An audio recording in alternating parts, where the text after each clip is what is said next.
بارہا سنا ہوگا گفتگو، بھائی اصل نیکی یہ ہے کہ کوئی کسی کو دھوکہ نہ دے، جھوٹ نہ بولے، وعدہ پورا کرے، اپنا فرض صحیح طور سے ادا کرے، کہیں ملازم ہے تو اپنے فرائض صحیح طور سے ادا کرے۔ باقی رہ گئی نماز روزہ، یہ تو انفرادی باتیں ہیں، یہ کوئی کرتا ہے تو اپنے لیے، نہیں کرتا ہے تو کوئی بات نہیں۔ یہ دونوں ایک دوسرے کے بالکل برعکس تصورات ہیں، اور یہ ہمارے معاشرے میں جدید تعلیم یافتہ طبقات کا تصور نیکی اور ہمارے قدیم علماء اور ان کے زیر اثر جو عوام ہیں ان کے تصور نیکی میں یہ زمین و آسمان کا فرق ہے۔ آپ کو معلوم ہے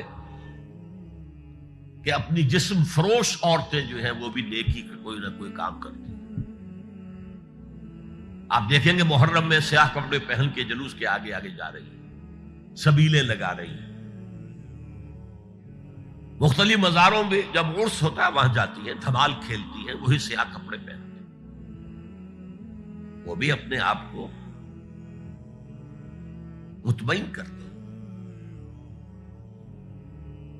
مشہور ہے ایک واقعہ شہنشاہ عالمگیر اورنگزیب کا، اس نے دلی میں گانے بجانے پر پابندی لگا دی،